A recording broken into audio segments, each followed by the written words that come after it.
तो यहाँ पर छत्तीसगढ़ में पुलिस आरक्षक यहाँ पर पुलिस कांस्टेबल भर्ती के लिए ऑनलाइन आवेदन फॉर्म आज से 1/1/2024 से यहाँ पर प्रारंभ कर दिया गया है। तो इसका ऑनलाइन फॉर्म दोस्तों आप कैसे भर पाएंगे, पूरा स्टेप बाय स्टेप प्रोसेस, आपको रजिस्ट्रेशन से लेकर प्रिंट तक का प्रोसेस इस वीडियो में हम आपको बताने वाले हैं। तो वीडियो को ध्यान से देखिएगा, एक एक चीज की जानकारी हम आपको बड़ी ही बारीकी से देंगे ताकि आपसे किसी भी प्रकार से गलती ना हो। तो दोस्तों कुल इसमें यहाँ पर 5,967 पोस्ट है, जिसके लिए यहाँ पर 5वीं 8वीं और 10वीं पास युवा इसके लिए ऑनलाइन फॉर्म भर सकते हैं। तो चलिए ऑनलाइन फॉर्म कैसे बनना है बड़ी ही बारीकी से आपको बताते हैं। वीडियो को ध्यान से देखिएगा और पूरा देखिएगा और इसी प्रकार से अपना फॉर्म फिल कीजिएगा। तो चलिए हम आज का अपना ये वीडियो स्टार्ट करते हैं।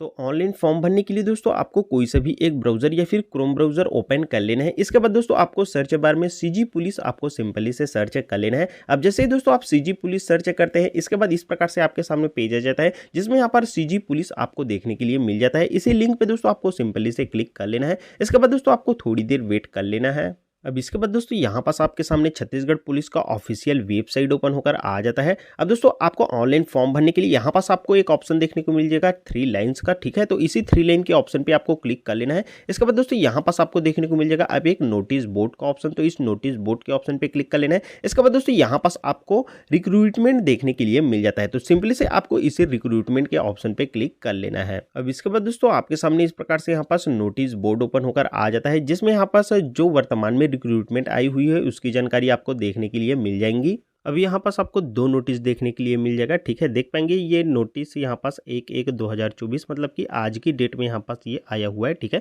यहीं से आपको ऑनलाइन अब आपका फॉर्म भरना है, जिसमें यहाँ पर click here to apply CG police constable और यहाँ पर CAF के लिए अलग से दिया गया है, ठीक है। तो इस वीडियो में हम आपको सीजी पुलिस कांस्टेबल के लिए ऑनलाइन फॉर्म फिलअप करके बताएंगे, फिर नेक्स्ट वीडियो में हम आपको CAF के लिए भी यहाँ पास ऑनलाइन फॉर्म भर के बताएंगे, ठीक है। तो ऑनलाइन फॉर्म भरने के लिए आपको सिंपली से यहाँ पर click here to apply CG police constable recruitment 2023 के ऑप्शन पे आपको क्लिक कर लेना है।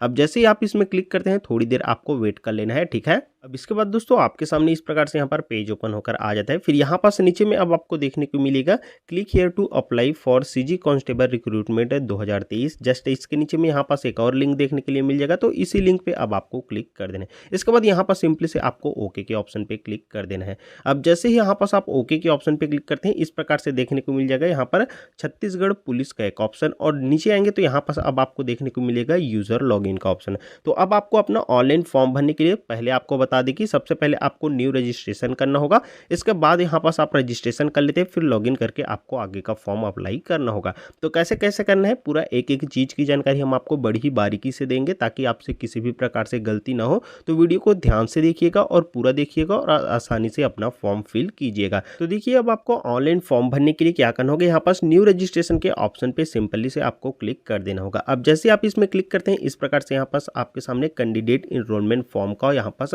पेज ओपन होकर आ जाता है। अब सबसे पहले क्या करना है, यहाँ पास आपको अपना मोबाइल नंबर डाल देना है, ठीक है। इसके बाद यहाँ पास आपको अपना फर्स्ट नेम डालना है, फिर मिडिल नेम और लास्ट नेम। ध्यान रखेंगे यहाँ पास आपका फर्स्ट नेम जरूरी है, जैसे आपके मार्कशीट में दिया हुआ है वैसे आपको फर्स्ट नेम डालना है। फिर यहाँ पास मिडिल नेम और लास्ट नेम भी है, तो यहाँ पास आप मिडिल नेम और लास्ट नेम भी डाल सकते हैं, ठीक है। एग्जाम्पल के तौर पर अगर आपको बताना चाहेंगे तो यहाँ पास अगर आपका नाम सूरज कुमार यादव है तो फर्स्ट नेम में सूरज आ जाएगा, कुमार आपका मिडिल नेम में आ जाएगा और यादव आपका लास्ट नेम में आ जाएगा, ठीक है। और केवल आपका नाम सूरज यादव है तो सूरज फर्स्ट नेम में डालेंगे, यादव लास्ट नेम में डालेंगे, ठीक है।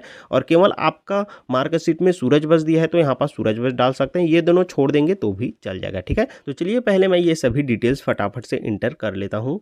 तो इस प्रकार से दोस्तों आप अपना मोबाइल नंबर, नेम वगैरह सारा चीज़ इंटर कर लेते हैं। इसके बाद सिंपली से आपको गेट OTP के ऑप्शन पे क्लिक कर देना है। अब जैसे ही दोस्तों आप गेट OTP के ऑप्शन पे क्लिक करते हैं थोड़ी देर आपको वेट कर लेना है, ठीक है। इसके बाद यहाँ पास आपको OTP डालने का एक ऑप्शन आ जाता है, ठीक है। तो आपने जो मोबाइल नंबर डाले उसमें जो OTP भेजे गए उस OTP को आपको अब इस वाले बॉक्स में इंटर कर देना है।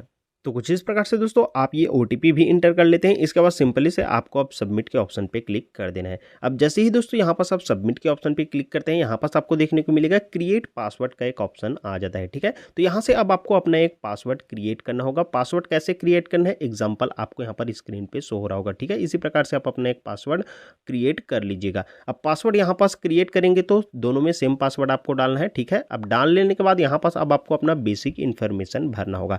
तो बेसिक इन्फॉर्मेशन में यहाँ पास अभी आपने जो अपना नाम डाले थे वो देखने के लिए मिल जाएगा। अब इसके बाद यहाँ पास आपको रिलेटिव टाइप पूछा जाता है, तो रिलेटिव टाइप में यहाँ पास आप क्लिक करेंगे तो देखेंगे आपके सामने दो ऑप्शंस आ जाते हैं। तो यहाँ पास आप अपने फादर का नेम भी सिलेक्ट कर सकते हैं और यहाँ पास अगर आप एक महिला हैं, शादी हो गया है, तो यहाँ पास आप अपने हस्बैंड का नेम भी सिलेक्ट कर सकते हैं। ठीक है, तो इस प्रकार से आप सिलेक्ट करेंगे। इसके बाद यहाँ पास पूछा जाता है रिलेटिव, यहाँ पर रिश्तेदार का नाम, रिलेटिव नेम। तो देखिए यहाँ पास अगर आप रिलेटिव टाइप में फादर सिलेक्ट किए रहेंगे तो यहाँ पास आपको फादर का नेम डालना है, लेकिन अगर आप यहाँ पास हस्बैंड सिलेक्ट किए रहते हैं तो यहाँ पास आपको रिलेटिव नेम में हस्बैंड का नेम आपको डाल देना है। ठीक है, अब इसके बाद देखिए यहाँ पास मदर नेम पूछा जाता है, तो यहाँ पास आपको अपने मदर का नेम डाल देना है। इसके बाद यहाँ पास आपसे जेंडर की जानकारी पूछी जाती है, तो इसमें यहाँ पास आप मेल है या फीमेल है या फिर यहाँ पर थर्ड जेंडर जो भी है यहाँ पास आपको सिंपली से सेलेक्ट कर लेना होगा। ठीक है, इसके बाद अब देखिए यहाँ पास डेट ऑफ बर्थ पूछा जाता है, तो यहाँ से आपको अपना डेट ऑफ बर्थ सेलेक्ट कर इंटर कर लेना होगा। ठीक है, इसके बाद अब देखिए यहाँ पास डोमेसियल छत्तीसगढ़ के स्थानीय निवासी पूछा जा रहा है, तो यहाँ पास आपको सिंपली से क्लिक करना है और यहाँ पे आपको यस पे क्लिक कर देना है। ठीक है, अब इसके बाद देखिए यहाँ से आपको अपना फोटो अपलोड करना होगा, तो फोटो आपको कैसे अपलोड करना है, देखिए यहाँ पास आपको बताना चाहेंगे कि ये फोटो, इसकी छवि, आपकी आकृति का साइज आपका 50 से 200 KB के बीच में होना चाहिए, JPEG या PNG में होना चाहिए, तभी ये अपलोड होगा। प्रारूप यहाँ पर दिया गया है, देख पाएंगे। इसी प्रकार से प्रारूप आपको एक बना लेना होगा और आपको अपलोड करना होगा। तो यहाँ पास आप एक पेंसिल का इस्तेमाल करते हुए भी बना सकते हैं। इसी फॉर्मेट में आपको बनाना है जिसमें आपका फोटो रहेगा और नीचे में आपका यहाँ पास आपको सिग्नेचर कर देना होगा, अपना नाम लिख लेना होगा और यहाँ पास आपको अपने थंब लगा देना होगा। ठीक है, तो इसी प्रकार से दोस्तों आप एक फॉर्मेट तैयार कर सकते हैं और उसे यहाँ से अब अपलोड करना होगा। तो दोस्तों मैं यहाँ पर तैयार कर लिया हूँ, चलिए उसे अपलोड करके भी आपको बता देता हूँ। तो अपलोड करने के लिए दोस्तों यहाँ पर फोटो के नीचे में यहाँ पर चूज फाइल का एक ऑप्शन देखने के लिए मिल जाएगा। सिंपली से आपको इसमें क्लिक करना है, फिर आपने जिस भी फाइल में रखे उस फाइल में आपको चले जाना है और यहाँ से आपको अपना वो फोटो यहाँ पर सेलेक्ट कर लेना है। तो इस प्रकार से दोस्तों आप ये फोटो सेलेक्ट कर लेते हैं, फिर आपको सिंपली से यहाँ पास अपलोड का एक ऑप्शन देखने के लिए मिल जाएगा। इसी अपलोड के ऑप्शन पे आपको क्लिक कर देना है। अब जैसे ही दोस्तों आप अपलोड के ऑप्शन पे क्लिक करेंगे, देखेंगे आप नीचे आएंगे तो यहाँ पास आपने जो अपलोड किया अपना फोटो वो इस प्रकार से देखने के लिए मिल जाएगा, जिसमें इसी प्रकार से देखेंगे फॉर्मेट हमने तैयार किया है। यहाँ पास आपका फोटो रहेगा, फिर सिग्नेचर, फिर यहाँ पास आप अपना नेम लिख देंगे, फिर यहाँ पास आपका थंब इम्प्रेशन रहेगा। ठीक है, तो इस प्रकार से आप इसे अपलोड कर लेते हैं। इसके बाद आपको सिंपली से अब नीचे आ जाना है। अब इसके बाद दोस्तों यहाँ से आपको अपनी अदर इन्फॉर्मेशन, अन्य जानकारी देनी होगी, जिसमें दोस्तों सबसे पहले यहाँ से आपको अपना नेशनैलिटी सिलेक्ट करना होगा। तो इसमें दोस्तों आप यहाँ से इंडियन सेलेक्ट कर सकते हैं। इसके बाद दोस्तों अब यहाँ से कैटेगरी पूछा जाता है, तो कैटेगरी में दोस्तों सिंपली से आप क्लिक करेंगे। फिर दोस्तों यहाँ पास जनरल, SC और ST और OBC में यहाँ पास अब आपको दो ऑप्शन देखने के लिए मिल जाते हैं। तो यहाँ पास आपको ध्यान रखना है, अगर आपके फैमिली का ईयरली इनकम 8 लाख रुपए से कम है तो यहाँ पास OBC नॉन क्रीमी लेयर ही आपको सिलेक्ट करना है। ठीक है, अन्यथा आप OBC क्रीमी लेयर भी सिलेक्ट कर सकते हैं। तो इस प्रकार से आप सिलेक्ट कर लेंगे। इसके बाद दोस्तों अब देखेंगे यहाँ पास आपको डोमेसियल, यहाँ पर स्थानीय जिला निवासी पूछा जाता है, तो आप जिस जिले के स्थानीय निवासी है वो जिला आपको यहाँ से सिलेक्ट कर लेना है। देख लेंगे इसमें आप अपना जिला फाइंड कर सकते हैं और जिला आप इस प्रकार से सिलेक्ट कर सकते हैं। अब इसके बाद देखिए यहाँ पास मैरिटल स्टेटस, अगर आप विवाहित है तो यहाँ पास मैरिड सिलेक्ट करेंगे, अन्यथा यहाँ पास आपको अनमैरिड, और यहाँ पर बहुत सारे ऑप्शन आपको देखने के लिए मिल जाते हैं। ठीक है, अब इसके बाद यहाँ पास देखिए ईमेल ID पूछा जाता है, तो आपकी जो भी ईमेल ID है उस ईमेल ID को यहाँ पास आपको इंटर कर देना है।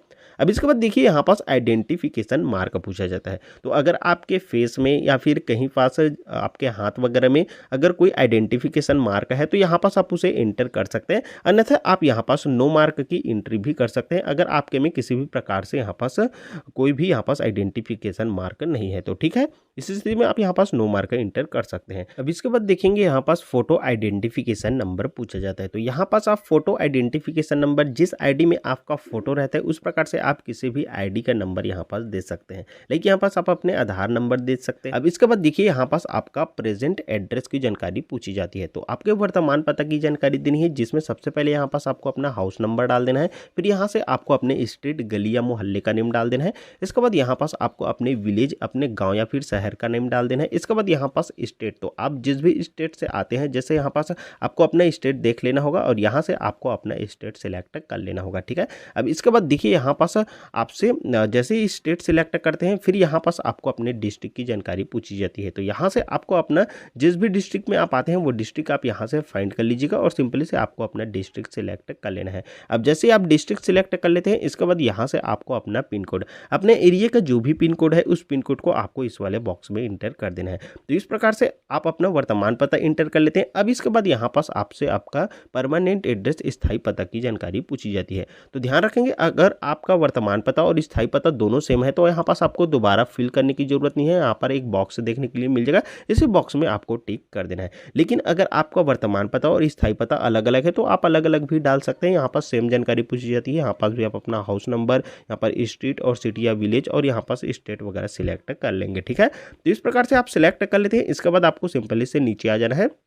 इसके बाद यहाँ पास आपको डिक्लेरेशन घोषणा देखने के लिए मिल जाएगा। तो यहाँ पास आपको अब क्या करना है, यहाँ पास एक घोषणा दी है, उसे आप रीड भी कर सकते हैं। इसके बाद यहाँ पास सिंपली से आई एग्री के ऑप्शन पे क्लिक कर देना है। आई एग्री पे क्लिक करने के बाद यहाँ पास नीचे में आपको एक कैप्चा देखने के लिए मिल जाएगा। इस कैप्चा को आप इस वाले बॉक्स में इंटर कर देंगे, ठीक है। तो चलिए मैं फटाफट से पहले इंटर कर लेता हूँ। तो इस प्रकार से दोस्तों आप ये कैप्चा कोड इंटर कर लेते हैं। इसके बाद आपको एक बार अच्छे से चेक कर लेनी होगी आपने जितनी भी डिटेल भरी है वो सब सही है कि नहीं। अब सारे डिटेल्स आपका सही है तो आपको क्या करना होगा, सिंपली से यहाँ पर सबमिट का एक ऑप्शन देखने के लिए मिल जाएगा। इसे सबमिट के ऑप्शन पे आपको क्लिक कर लेना है।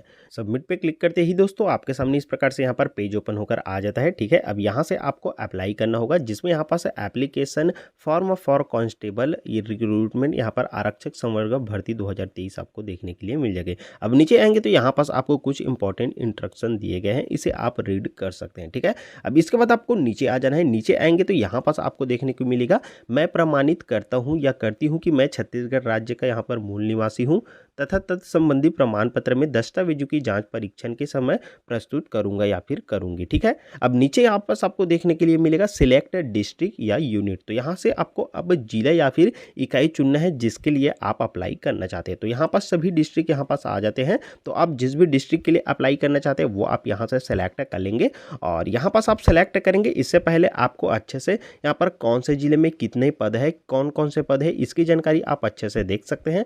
कौन कौन से जिलों में या फिर इकाई में कितने कितने पद है इसकी जानकारी हमने यहाँ पास एक पोस्ट के माध्यम से दी हुई है, जिसमें यहाँ पास आपको जिला या इकाई और उस जिले या फिर इकाई में कितने कितने रिक्त पद है इसकी जानकारी आप यहाँ से देख सकते हैं। इस पोस्ट का लिंक हम आपको डिस्क्रिप्शन बॉक्स में भी दे देंगे, साथ ही साथ हम आपको कमेंट पर भी पिन करके दे दिए रहेंगे। आप वहाँ से आसानी से इस पोस्ट लिंक पर आ सकते हैं और इसकी जानकारी आप प्राप्त कर सकते हैं। अब इसके बाद यहाँ पास आपको देखने को मिल जाएगा, यहाँ पर सिलेक्ट पोस्ट, यहाँ पर पद का चयन करें बोला जा रहा है। तो यहाँ से अब आप जिस पद के लिए अप्लाई करना चाहते हैं, जैसे यहाँ पास आरक्षक जीडी के लिए या फिर आरक्षक चालक के लिए या फिर यहाँ पास आरक्षक ट्रेड टेलर के लिए, तो जिसके लिए भी आप अप्लाई करना चाहते हैं सिंपली से आपको एक यहाँ से सेलेक्ट कर लेना होगा, ठीक है।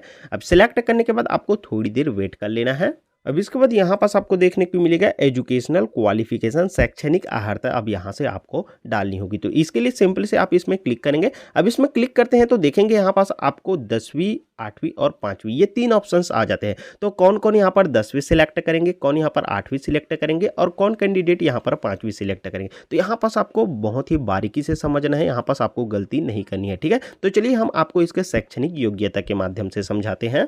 तो देखिए इसके कंप्लीट नोटिफिकेशन में शैक्षणिक अर्हता की जानकारी दी गई है। चलिए इसी के माध्यम से आपको कौन सा क्लास सेलेक्ट करना है ये हम बताते हैं। तो देखिए यहाँ पास स्पष्ट रूप से लिखा गया है कि 10+2 प्रणाली के अंतर्गत 10वीं कक्षा अथवा हायर सेकेंडरी अथवा समकक्ष परीक्षा छत्तीसगढ़ या फिर मध्य प्रदेश राज्य स्थित विद्यालय या फिर महाविद्यालय से उत्तीर्ण होना चाहिए। तो यहाँ पर छत्तीसगढ़ या फिर मध्य प्रदेश राज्य से स्थित कोई भी विद्यालय या फिर महाविद्यालय से उत्तीर्ण होना चाहिए, ठीक है। अब यहाँ पास आप देखेंगे केवल अनुसूचित जनजाति के लिए उम्मीदवार 8वीं उत्तीर्ण पात्र होंगे। तो यहाँ पास अगर आप अनुसूचित जनजाति से आते हैं तो ऐसी स्थिति में यहाँ पास 8वीं पास उत्तीर्ण, यहाँ पास 8वीं उत्तीर्ण है वो यहाँ पास पात्र होंगे। तो यहाँ पास अनुसूचित जनजाति वर्ग 8वीं पास सेलेक्ट कर सकते हैं, ठीक है। इसके बाद यहाँ पास नक्सल प्रभावित क्षेत्रों में नक्सल पीड़ित परिवार तथा राहत शिविरों में निवासरत परिवार से संबंधित सभी श्रेणियां यहाँ पास 5वीं कक्षा उत्तीर्ण पात्र होंगे। तो यहाँ पास नक्सल प्रभावित क्षेत्रों में जो नक्सल पीड़ित परिवार है तथा यहाँ पर राहत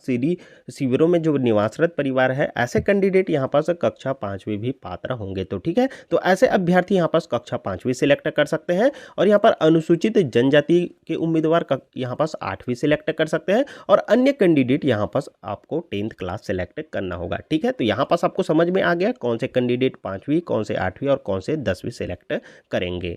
तो चलिए मैं यहाँ से अपना एजुकेशन क्वालिफिकेशन सेलेक्ट कर लेता हूँ। तो यहाँ पास मैं न तो यहाँ पास अनुसूचित जनजाति वर्ग से आता हूँ और न ही मैं किसी नक्सल प्रभावित क्षेत्र से हूँ। तो मैं यहाँ पास सिंपली से यहाँ पर 10वीं सेलेक्ट कर लूँगा। ठीक है, अब इसके बाद देखिए यहाँ पास अदर एजुकेशनल क्वालिफिकेशन, अन्य शैक्षणिक योग्यता पूछे जाते हैं। तो हालांकि इसे डालना जरूरी नहीं है, अगर आप चाहेंगे तो अपने 12वीं की भी जानकारी डाल सकते हैं। ठीक है, अब इसके बाद देखिए यहाँ पास पूछा जाता है क्या आप बोनस अंक संबंधित पात्रता रखते हैं। तो इसके कंप्लीट नोटिफिकेशन में इसकी जानकारी दी गई है, आप देख सकते हैं। ठीक है, अगर आप बोनस के लिए पात्रता रखते हैं तो आप यहां पास हाँ सिलेक्ट करेंगे, अन्यथा नहीं सिलेक्ट करेंगे। ठीक है, इसके बाद यहां पास देखिए क्या आप उच्चतर आयु सीमा में छूट की पात्रता रखते हैं। तो अगर आप छूट की पात्रता रखते हैं तो यहां पास यस सिलेक्ट करेंगे, अन्यथा नहीं सिलेक्ट करेंगे। इसके बाद यहां पास क्या आप भूतपूर्व सैनिक है, तो यहां पास अगर आप भूतपूर्व सैनिक होंगे तो यस सिलेक्ट करेंगे, अन्यथा नो सिलेक्ट करेंगे। ठीक है, इसके बाद यहां पास क्या आप नगर सैनिक है, तो इस स्थिति में आप यस सिलेक्ट करेंगे, अन्यथा नो ही सिलेक्ट करेंगे। ठीक है, इसके बाद यहाँ पास क्या आप सहायक आरक्षक है, तो अगर आप सहायक आरक्षक होंगे तो यस सिलेक्ट करेंगे, अन्यथा नो ही सिलेक्ट कर देना है। ठीक है, इसके बाद यहाँ पास पूछा जाता है क्या आपके विरुद्ध कोई दंडिक प्रकरण किसी पुलिस थाने में यहाँ पर निराकृत हो चुका है, तो ऐसी स्थिति में यहाँ पास आपको यस सिलेक्ट करना है, अन्यथा यहाँ पास भी आपको नो ही सिलेक्ट कर देना है। ठीक है, अब इसके बाद देखिए यहाँ पास रोजगार कार्यालय का पंजीयन यदि हो, तो यहाँ पास अगर आप रोजगार पंजीयन में यहाँ पर रोजगार कार्यालय में पंजीयन करा लिए हैं, तो आपका जीवित पंजीयन है, तो ऐसी स्थिति में यहाँ पास आपको अपने रोजगार पंजीयन का क्रमांक डाल देंगे। इसके बाद रोजगार पंजीयन का दिनांक भी यहाँ पास आप डाल देंगे। ये आप अपने रोजगार पंजीयन कराए रहते हैं, उसी में यहाँ पास आपका रोजगार पंजीयन क्रमांक और रोजगार पंजीयन का दिनांक दिया रहता है, तो वो आप डाल देंगे। लेकिन यहाँ पर स्पष्ट रूप से बोला गया है कि रोजगार कार्यालय का जीवित पंजीयन यदि हो, अगर आपका रोजगार पंजीयन नहीं हुआ है तो ऐसी स्थिति में आपको घबराना नहीं है, आप इसे छोड़ भी सकते हैं। लेकिन आपका रोजगार कार्यालय में पंजीयन हो गया है तो यहाँ पर आप पंजीयन क्रमांक डालेंगे और यहाँ पर पंजीयन दिनांक डाल देंगे। ठीक है, तो इस प्रकार से दोस्तों आप अपना सभी डिटेल्स है यहाँ पास फिल कर लेते हैं। इसके बाद सिंपली से आपको यहाँ पर सबमिट के ऑप्शन पे क्लिक कर देना है। ठीक है, लेकिन सबमिट के ऑप्शन पे क्लिक करने से पहले एक बार अच्छे से आपको सभी डिटेल्स से चेक कर लेना है। सभी डिटेल्स से सही है तो आपको सिंपली से सबमिट पे क्लिक कर देना है। जैसे ही आप सबमिट पे क्लिक करेंगे यहाँ पास आपको थोड़ी देर वेट कर लेना है। फिर यहाँ पास आपको देखने को मिलेगा आपका फॉर्म का प्रीव्यू पूरा देखने के लिए मिल जाता है। आपने जितने भी यहाँ पर डिटेल्स फिल किए थे सारा डिटेल्स आपको यहाँ पास देखने के लिए मिल जाता है। ठीक है, तो इस प्रकार से आप अपना डिटेल्स एक बार अच्छे से चेक कर लेंगे। चेक करने के बाद अब यहाँ पास नीचे में आपको आई एग्री मैं सहमत हूँ का ऑप्शन देखने के लिए मिल जाएगा, तो इसी में आपको क्लिक कर लेना है। अब इसके बाद यहाँ पास आपको एक कैप्चा कोड देखने के लिए मिल जाता है। इस कैप्चा कोड को आपको इस वाले बॉक्स में इंटर कर देना है। तो इस प्रकार से दोस्तों आप ये कैप्चा कोड इंटर कर लेते हैं। इसके बाद सिंपली से अब आपको यहाँ पास सबमिट के ऑप्शन पे सिंपली से क्लिक कर लेना है। अब जैसे ही दोस्तों आप सबमिट के ऑप्शन पे क्लिक करेंगे, देखेंगे यहाँ पास कृपया आवेदन जमा करने से पूर्व भरी हुई जानकारी को आपको अच्छे से चेक कर लेनी है, क्योंकि यहाँ पास आवेदन यहाँ पर सफलतापूर्वक सबमिट हो जाने के बाद यहाँ पर करेक्शन का अवसर नहीं दिया जाएगा, स्पष्ट रूप से बोला गया है। ठीक है, तो यहाँ पास आप एक बार अच्छे से चेक कर लेंगे। अगर आपका सभी डिटेल्स सही है तो आपको क्या करना है, अब सिंपल से यहाँ पास आपको ओके पे क्लिक कर लेना है। ओके पे क्लिक करेंगे, इसके बाद इस प्रकार से यहाँ पास ऑप्शंस आ जाता है। अगर आप चाहेंगे तो यहाँ पास एडिट के ऑप्शन पर क्लिक करके अगर आपका डिटेल्स यहाँ पर सही नहीं है तो आप उसमें करेक्शन कर सकते हैं। लेकिन अगर आपका सभी डिटेल्स सही है तो यहाँ पास आपको यहाँ पास कंफर्म एंड सबमिट का ऑप्शन देखने के लिए मिल जाता है। इसी कंफर्म एंड सबमिट के ऑप्शन पे क्लिक कर लेना है। ठीक है, अब इसके बाद दोस्तों आपके सामने इस प्रकार से यहाँ पास पेज ओपन होकर आ जाता है। यहाँ पास देखेंगे पेमेंट भुगतान, यहाँ पास पेमेंट करने वाला पेज ओपन होकर आ जाता है। ठीक है, तो अब आपको यहाँ पास आगे पेमेंट करना होगा। पेमेंट करने से पहले यहाँ पास आपको देखने को मिलेगा आपका पंजीकरण ID, आपका रजिस्ट्रेशन नंबर ये है, आप इसे सुरक्षित रख सकते हैं। यहाँ पास कृपया सुरक्षित रखे बोला जा रहा है। इसके बाद यहाँ पास 200 रुपये का आपको पेमेंट करना होगा। ठीक है, तो यहाँ पास आप पेमेंट करेंगे तभी आपका आवेदन फॉर्म यहाँ पास सफल होगा। तो इसके लिए आप सिंपली से अब नीचे आएंगे तो यहाँ पास आपका एग्जाम नेम आप जो सिलेक्ट किए थे वो देखने के लिए मिल जाएगा। साथ ही साथ यहाँ पास आपका एप्लीकेशन नंबर और यहाँ पास एटम, ये आपको कुछ नहीं करना है, यहाँ पास छोड़ देना है। ठीक है, इसके बाद यहाँ पास आपका नेम वगैरह, ईमेल ID, मोबाइल नंबर, सारा चीज आपको देखने के लिए मिल जाता है। ठीक है, अब नीचे में यहाँ पास आपको देखने को मिलेगा पे नाउ का एक ऑप्शन आ जाता है और यहाँ पास आपका पेबल अमाउंट भी देखने के लिए मिल जाता है। तो पेमेंट करने के लिए आपको क्या करना होगा, इसी पे नाउ के ऑप्शन पे सिंपली से आपको क्लिक कर लेना होगा। अब जैसे आप पे नाउ के ऑप्शन पे क्लिक करते हैं थोड़ी देर आपको वेट कर लेना है। ठीक है, इसके बाद देखेंगे इस प्रकार से यहाँ पास पेमेंट वाला पेज ओपन होकर आ जाता है। अब पेमेंट करने के लिए यहाँ पास पेमेंट मोड आपको क्रेडिट कार्ड से भी पेमेंट कर सकते हैं, डेबिट कार्ड से भी कर सकते हैं, नेट बैंकिंग से भी कर सकते हैं और यहाँ पास यूपीआई के माध्यम से भी कर सकते हैं, ठीक है। और यहाँ पास आपका पेबल अमाउंट भी देखने के लिए मिल जाता है। तो चलिए हम यहाँ पास एक पेमेंट मेथड जैसे हम यूपीआई से करना चाहते हैं तो यूपीआई सिलेक्ट कर लेंगे। अब इसके बाद यहाँ पास आपको क्या करना होगा, अपना यूपीआई आईडी डाल देनी होगी। अब यहाँ पास आप अपना यूपीआई आईडी डालते हैं तो ऑटोमेटिक यहाँ पास आपका नेम सर्च करके दिखा देगा, लेकिन ध्यान रखेंगे अगर आप यूपीआई के माध्यम से पेमेंट करते हैं तो यहाँ पास आपको कुछ यहाँ पास एक्स्ट्रा चार्जेस लगते हैं, जैसे यहाँ पर प्रोसेसिंग फीस और यहाँ पर जीएसटी। तो कुल मिलाकर यहाँ पर 202 रुपये का आपको पेमेंट करना होगा। लेकिन अगर आप क्रेडिट कार्ड, डेबिट कार्ड या इंटरनेट बैंकिंग से करते हैं तो आपको कोई भी एक्स्ट्रा चार्जेस नहीं लगेगा, ठीक है। तो आप अपने सुविधा अनुसार आप जिस माध्यम से भी पेमेंट करना चाहते हैं उस माध्यम से आप पेमेंट कर लेते हैं। तो चलिए मैं फटाफट से अपना पेमेंट पहले डन कर लेता हूँ। अब दोस्तों आप अपना पेमेंट सक्सेसफुल कर लेते हैं। इसके बाद आप इस वाले पेज में आ जाते हैं। फिर अब आपको अपना फॉर्म प्रिंट करने के लिए क्या करना होगा, नीचे आ जाना होगा। फिर यहाँ पास आपको देखने को मिल जाएगा, यहाँ पर 4 ऑप्शन देखने के लिए मिल जाते हैं। इनमें से यहाँ पर फर्स्ट वाले ऑप्शन सक्सेसफुल एप्लीकेशंस के ऑप्शन पे आपको सिंपली से क्लिक कर लेना होगा।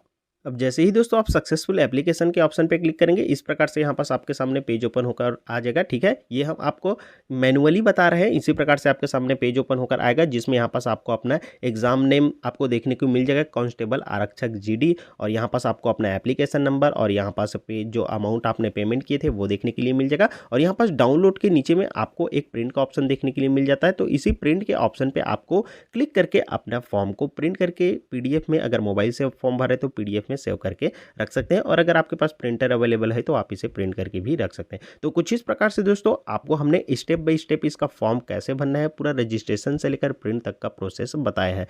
दोस्तों वीडियो अगर आपको पसंद है तो वीडियो को लाइक कीजिएगा, साथ ही साथ वीडियो को आगे अन्य दोस्तों के साथ भी शेयर कीजिएगा ताकि वो भी इसी प्रकार से अपना फॉर्म फिल कर सके। फिलहाल इस वीडियो में दोस्तों बस इतना ही। चलिए फिर से मिलेंगे आपके साथ एक नई वीडियो लेकर, तब तक के लिए दोस्तों धन्यवाद।